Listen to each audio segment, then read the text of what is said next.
आज के इस डार्ट ट्यूटोरियल में हमारा टॉपिक है इनिशियलाइजर लिस्ट के डार्ट के अंदर इनिशियलाइजर लिस्ट क्या होती है। ठीक है, देखिए इनिशियलाइजर लिस्ट की जरूरत जब पेश आती है जब आप अपनी क्लास के वेरिएबल्स को प्राइवेट कर देते हो। तो अब क्लास के वेरिएबल को प्राइवेट करने से क्या मुराद है हम ये देखेंगे और उसके बाद हम इनिशियलाइजर लिस्ट देखेंगे। ठीक है, सबसे पहले हम एक क्लास बनाते हैं यूजर नाम से और इसके अंदर मैं दो फील्ड बनाता हूं। मैंने लिखा integer id is equal to 0, initialise मैंने यहीं कर दिया। इसके बाद मैंने लिखा स्ट्रिंग और मैंने लिखा नेम और यहाँ पर मैंने इसको इस तरीके से ऐसे कर दिया। ठीक है, अभी मैं इसका ऑब्जेक्ट बनाऊंगा। तो ऑब्जेक्ट बनाने के लिए मैंने यहाँ पर लिखा वाइड मेन और यहाँ पर मैं इसकी टाइप लिखता हूँ यूजर और मैंने लिखा यूजर1 इज इक्वल्स टू, यहाँ पर मैं कंस्ट्रक्टर लिखूंगा। देखें आप देखें जब भी आप कोई क्लास बनाते हैं तो उसका कंस्ट्रक्टर डिफॉल्ट बन जाता है, यहाँ आपको नजर नहीं आ रहा लेकिन इसके अंदर कंस्ट्रक्टर मौजूद है। ठीक है, जो क्लास का इंस्टेंस बनाता है, क्लास की जो है एक कॉपी बना देता है। ठीक है, यहाँ पर एक क्लास की कॉपी बना देता है, आपके लिए एक ऑब्जेक्ट बन जाता है। तो कंस्ट्रक्टर नजर नहीं आ रहा लेकिन इसमें है। ठीक है, मैं यहाँ से इसको हटा देता हूँ, ये आपका जो है वो ऑब्जेक्ट बन चुका है। ठीक है, अभी हम चाहते हैं कि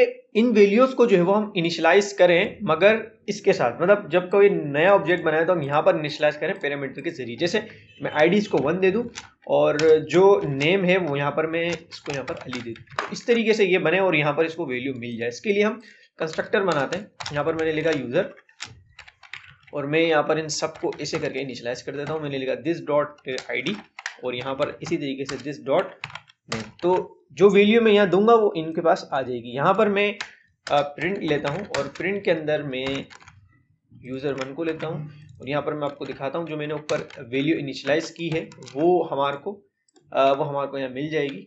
और मैं इसको यहाँ से रन करता हूँ तो आप देख सकते हैं यहाँ पर अली जो है वो हमारे को मिल गया। लेकिन हमने तो बात की थी प्राइवेट करने की, तो प्राइवेट करने से मतलब ये है कि अब यहाँ जो मैंने इस यूजर1 को एक्सेस किया है तो मैं जब यहाँ एक्सेस कर सकता हूँ तो मैं इसको चेंज भी कर सकता हूँ। मैं यूजर1 लेता हूँ, मैंने नेम लिया और मैंने यहाँ पर इसको अहमद कर दिया।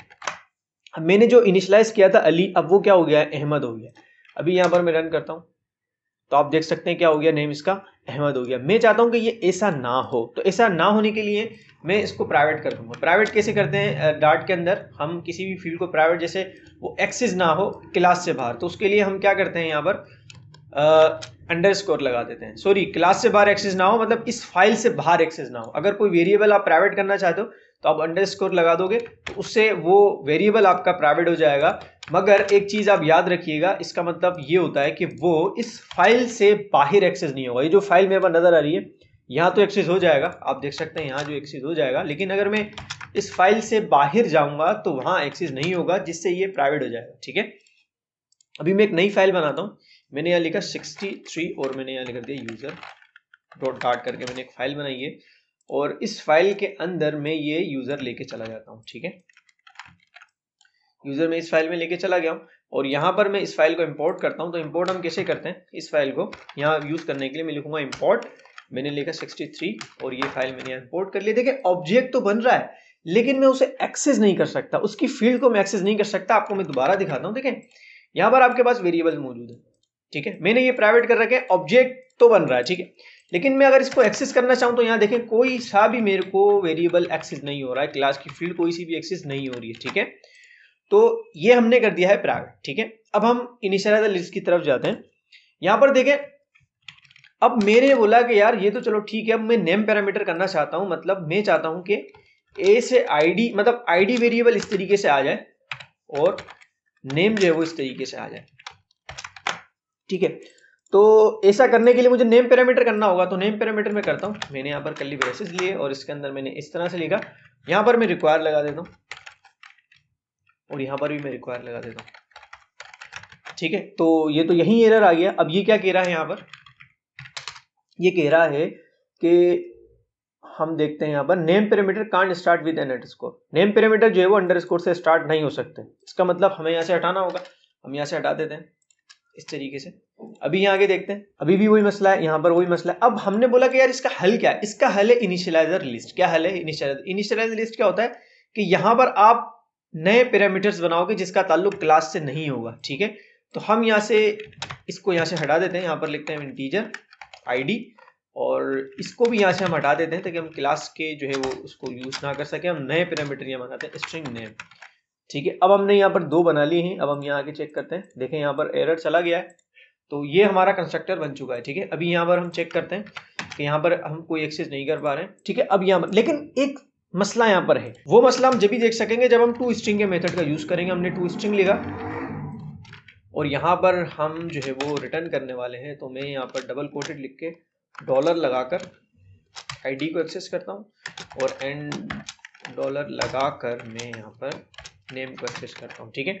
अब ये टू स्ट्रिंग का मेथड जो है वो प्राइवेट नहीं है, हमारे इन फील्ड्स को प्रिंट करवा देगा। तो मैं यहाँ पर लेता हूँ टू स्ट्रिंग का मेथड और मैं यहाँ पर इसको कॉल करता हूँ। तो आप देख सकते हैं जीरो एंड आ रहा है, सिर्फ जीरो और एंड आ रहा है। एंड क्यों आ रहा है, एंड ये वाला आ रहा है, नेम के पास कोई वैल्यू नहीं है, इसलिए यहाँ पर एम्प्टी लिख देते हैं ताकि हमारे पास जो जवाब आए वो थोड़ा सा समझ में आने वाला है, ठीक है। यहाँ पर आ रहा है जीरो एंड एम्प्टी, क्योंकि हमने एम्प्टी लिख रखा है तो हमारे पास एम्प्टी आ रहा है, ठीक है। अभी यहाँ पर जो वैल्यू मैंने यहाँ ये दी है कंस्ट्रक्टर को, ये वैल्यू नहीं आ रही है, हमें ये वैल्यू चाहिए। तो इसके लिए हम इनिशियलाइजर लिस्ट करते हैं। तो ये हमारा इनिशियलाइजर लिस्ट होता है। यहाँ पर हम इनिशियलाइज करेंगे अपने क्लास की फील्ड को। तो वो कैसे करेंगे, यहाँ पर मैं लूंगा आईडी और आईडी को जो मैंने पैरामीटर बनाया है, यही पैरामीटर यहाँ पर मैं इसको गिव इन कर दूंगा। यहाँ पर कॉमा लगाऊंगा और फिर उसके बाद मैं लूंगा नेम और नेम को जो मैंने पैरामीटर बनाया है कंस्ट्रक्टर को वो मैं पास कर दूंगा। ये जो मैंने लिखा इसी को हम इनिशियलाइजर लिस्ट कहते हैं। अब आपके पैरामीटर से वैल्यू आके इसको चले जाएगी, इसको चले जाएगी क्लास की फील्ड को, आपके पैरामीटर से वैल्यू आकर इसको चले जाएगी क्लास की फील्ड को, ठीक है। तो इस तरीके से आप अगर अब इसको चलाएं तो आपको वैल्यू मिलेगी 1 एंड अली, ठीक है। तो ये होता है हमारा इनिशियलाइजर लिस्ट। आपने बोला कि चलो ये तो ठीक है, लेकिन अगर मैं बॉडी बनाना चाहूँ तो क्या मैं इसकी बॉडी बना सकता हूँ? मैं कहूँगा बिल्कुल आप बना सकते हैं, यहाँ पर आप बॉडी बना सकते हैं। लेकिन एक बात याद रखिएगा, कंस्ट्रक्टर की आपने बॉडी तो बना ली है, लेकिन ये बॉडी बाद में रन होती है, ये कोड सारा पहले रन होता है, ठीक है। ये पहले चलेगा और बॉडी की तरफ वो बाद में आएगा, ठीक है। तो ये था हमारा इनिशियलाइजर लिस्ट। मिलते हैं नेक्स्ट वीडियो में एक नए टॉपिक के साथ। जब तक अपना ख्याल रखिएगा। अस्सलाम वालेकुम।